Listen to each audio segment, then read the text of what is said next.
देश के प्रधानमंत्री के पास जाकर फेडरेशन में हो रहे यौन शोषण और कुकृत्यों के बारे में अक्टूबर महीने में बताती है, तो 1.25 साल तक मोदी जी ने क्या किया और वो इस पर चुप क्यों रहे? रेसलिंग फेडरेशन ऑफ इंडिया के चीफ भाजपा के सांसद बृजभूषण सिंह जरूर हैं, लेकिन उससे ज्यादा आज कटघरे में प्रधानमंत्री मोदी खड़े हैं। लहराया वो बेटियां जो शेरनियों की तरह दहाड़ती हैं दंगल में, कुश्ती की रिंग में, आज जंतर मंतर पर बैठकर जब उनकी आंखों से आंसू निकलता है तो सरकार की यह खामोशी अपने आप में निंदनीय ही नहीं, अपने आप में और बहुत गंभीर और गहरे सवाल खड़ा करती है। आप सबको हमारा नमस्कार। ये बहुत ही खास प्रेस वार्ता है और एक ज्वलंत मुद्दे पर है, और जैसा कि आप देख रहे हैं मेरे साथ कांग्रेस पार्टी के नेता ही नहीं, वो लोग जिन्होंने भारत का नाम और हिंदुस्तान का परचम खेल के जगत में लहराया है, वो आज इस मंच पर हैं।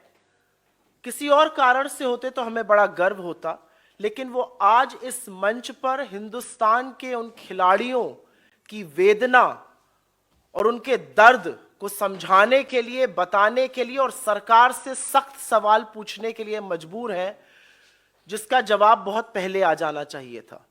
बहुत कुछ कहने से पहले मेरे साथ मंच पर कृष्णा पूनिया जी हैं, जो भारत की पहली वुमेन एथलीट हैं, जिन्होंने गोल्ड जीता था in track and field event, Arjuna awardee हैं, पद्मश्री हैं। और मेरे बाएं पर मेरे भाई और विजेंद्र सिंह हैं, ओलंपियन हैं और तगड़े मुद्दों पे हमेशा अपना मत देते हैं और साथ में खिलाड़ियों के खड़े रहते हैं।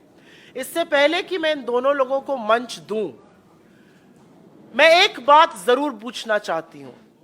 72 घंटे से ऊपर हो गए, और जिसको अंग्रेजी भाषा में अनप्रेसिडेंटेड कहा जाता है, ऐसा पहले कभी नहीं हुआ कि the most decorated athletes of Indian sports stars, जिनकी विश्व में जिन्होंने भारत का परचम लहराया, वो बेटियां जो शेरनियों की तरह दहाड़ती हैं दंगल में, कुश्ती की रिंग में, आज जंतर मंतर पर बैठकर जब उनकी आंखों से आंसू निकलता है तो सरकार की यह खामोशी अपने आप में निंदनीय ही नहीं, अपने आप में और बहुत गंभीर और गहरे सवाल खड़ा करती है।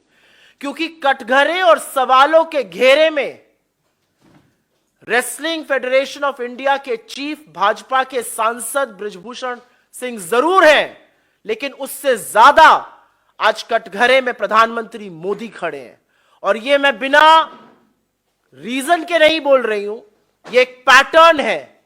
विनेश फोगट जी ने अपनी पहले दिन की प्रेस कॉन्फ्रेंस में कहा था कि उन्होंने अपने परिवार के साथ जाकर 2021 के अक्टूबर महीने में मोदी जी को सारी असलियत से वाकिफ कराया था। उन्होंने सच बताया था और अपनी जान पर होने वाले हमले का अंदेशा भी जाहिर किया था, और मोदी जी ने कहा था नहीं नहीं तुम्हें कुछ नहीं होगा। 1.25 साल तक, और मोदी जी ने सार्वजनिक रूप से विनेश फोगट जी को अपनी बेटी कहा है कि तुम तो मेरी बेटी जैसी हो, मैं तुम्हारे सारे परिवार को जानता हूं। तो आज सवाल यह है कि जब एक महिला एथलीट और डेकोरेटेड महिला एथलीट इस देश के प्रधानमंत्री के पास जाकर फेडरेशन में हो रहे यौन शोषण और कुकृत्यों के बारे में अक्टूबर महीने में बताती है, तो 1.25 साल तक मोदी जी ने क्या किया और वो इस पर चुप क्यों रहे? क्या कार्रवाई हुई? मंत्री, सांसद अभी भी अपने पद पर बरकरार है, कोई इंटरनल इंक्वायरी नहीं हुई, कोई सवाल जवाब नहीं पूछा गया। और हम ये क्यों ना पूछें कि इस सरकार का पैटर्न है, ये बड़े बड़े आक्षेप और बड़े बड़े आरोप लगते हैं, उसके बाद कटघरे में इनके मंत्री, इनके सांसद खड़े होते हैं, लेकिन बेशर्मी के चलते और थेथरई के चलते यह सरकार उनको पद से बर्खास्त नहीं करती। यह हमने अजय मिश्रा टेनी के केस में भी देखा था, जो आज भी मंत्री बने हुए हैं, और बृजभूषण सिंह के केस में भी हम देख रहे हैं।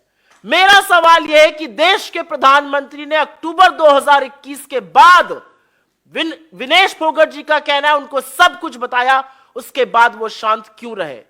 जंतर मंतर पर बैठे हुए ये एथलीट्स, उनकी आंख के आंसू और इन लड़कियों का आज शायद लड़की होने पर भी अफसोस जताना बहुत बड़े सवाल खड़ा करता है। एक ही लाइन कहूंगी और उसके बाद मैं कृष्णा पुनिया जी को इनवाइट करूंगी कि वो अपना ओपनिंग वक्तव्य बोले। हमने अभी तक सरकार के एक नुमाइंदे से इन कुकृत्यों की निंदा नहीं सुनी, इसकी भर्त्सना नहीं सुनी। मेरी कोई आशा नहीं है कि इस देश की महिला और बाल विकास मंत्री, जो कि एक राहुल गांधी ट्रोल है, वो इस वाक्य पर एक भी शब्द बोलेंगी। भाजपा में कुलदीप सिंह सेंगर हुए, भाजपा में चिन्मय आनंद हुए, भाजपा में अंकिता ठाकुर का कातिल बैठा है, भाजपा में लखीमपुर चीरहरण के लोग बैठे हैं। ये क्या है भाजपा का चाल चरित्र और चेहरा? और क्या बेटी बचाओ वाकई में भाजपा से बेटी बचाओ का नारा था? क्योंकि ये सारे नारे आज पूरी तरह से खोखले हैं। क्या बेटी बचाओ और क्या खेलो इंडिया? आपके जो ध्वजवाहक हैं स्पोर्ट्स के, वो जंतर मंतर पर बैठकर ये बोल रहे हैं हमें यौन शोषण के लिए मजबूर किया जा रहा है। ये बात प्रधानमंत्री को पता है और इस बात पर पर्दा गिराया जा रहा है।